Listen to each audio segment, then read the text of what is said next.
একটি জায়গা দেখি যে আপনার লেখাগুলো গতানুগতিক যেভাবে সবাই লেখে, আপনার জায়গাটি আলাদা। আপনি ইতিহাস ভিত্তিক কাজ করেন বা নির্মোহভাবে কাজ করেন, নিরপেক্ষভাবে আমরা দেখি সবসময় সেই জায়গাটি আপনি তুলে ধরেন।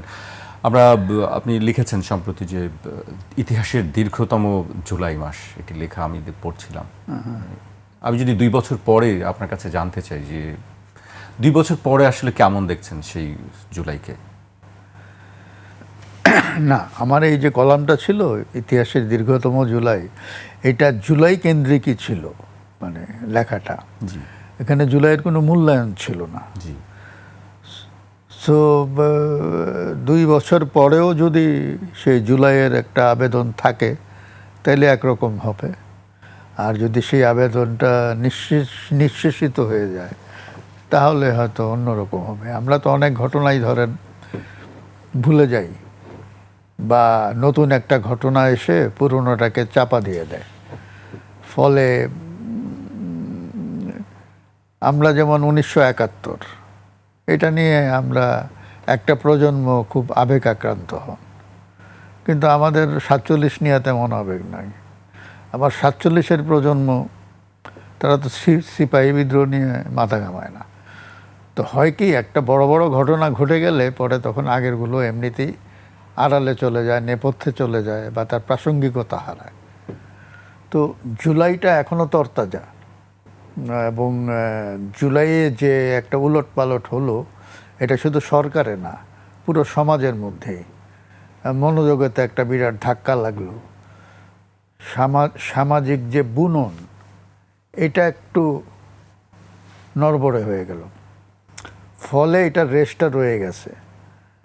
এখন এই ধরনের একটা বড় ঘটনা যতদিন না ঘটবে ততদিন এটা মানুষের স্মৃতিতে থাকবে, এটা নিয়ে আলোচনা হবে, এটা নিয়ে মানুষের আশাবাদ জাগবে, এটা নিয়ে মানুষ হতাশাও ব্যক্ত করবে, অনেক কিছুই হবে। আপনার ব্যক্তিগত মূল্যায়নটা কি? আপনি 2 বছরে যদি একটি স্বপ্নের কথা আমরা শুনি, নতুন বন্দোবস্তের কথা শুনি, আকাঙ্ক্ষার কথা শুনি। নগদ নিয়ে এলো হার না মানা হার অফার।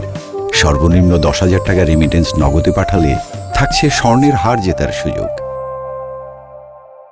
সেই জায়গাটা থেকে আসলে স্বপ্ন এবং বাস্তবতার মধ্যে কতটুকু ফাঁক দেখতে পাচ্ছেন? না, এই যে আমরা যে আকাঙ্ক্ষার কথা বলি, হ্যাঁ, নতুন বন্দোবস্ত বা রাষ্ট্র মেরামত, এই কথাগুলো তো কয়েক বছর ধরে আলোচনা হচ্ছে। তো সমস্যা হলো যে এই আকাঙ্ক্ষাগুলো তো আগেও ছিল। আমরা কি যখন মুক্তিযুদ্ধ করি তখন কি আমরা পাকিস্তানি ধারার রাজনীতিতে ফিরে যেতে চেয়েছি? চাইনি তো, কিন্তু আমরা সেই ধারাই কন্টিনিউ করছি, শুধু পতাকার রংটা বদল হয়েছে। সবুজের জায়গায় সবুজ আছে, সাদার জায়গায় লাল আসছে। কিন্তু আর আমাদের রাষ্ট্রের যে লোগো, যেটাকে আমরা বলি, এই যে শাপলা দিয়ে যে আমাদের একটা আছে, এটা তো লোগো আসলে। তো এইটা পরিবর্তন হয়েছে, কিন্তু আপনি দেখবেন যে কাঠামোগত কোনো পরিবর্তন হয়নি, সব আগের মতন। এবং এখনও আমাদের দেশে এই যে পুলিশ বলেন, আদালত বলেন, সব কিছুর ভিত্তি হচ্ছে যে 1862 সালের পেনাল কোড, ব্রিটিশরা যেটা করে দিয়ে গেছে। আমরা তার চাইতে ভালো কিছু করতে পারি নাই কিন্তু এখনো। তো সুতরাং এই নতুন বন্দোবস্তের কথা আমরা বলি, এটা যখন মানে এগুলো তো হচ্ছে অনেকটা মানে মানে কথার ফুলঝুরি।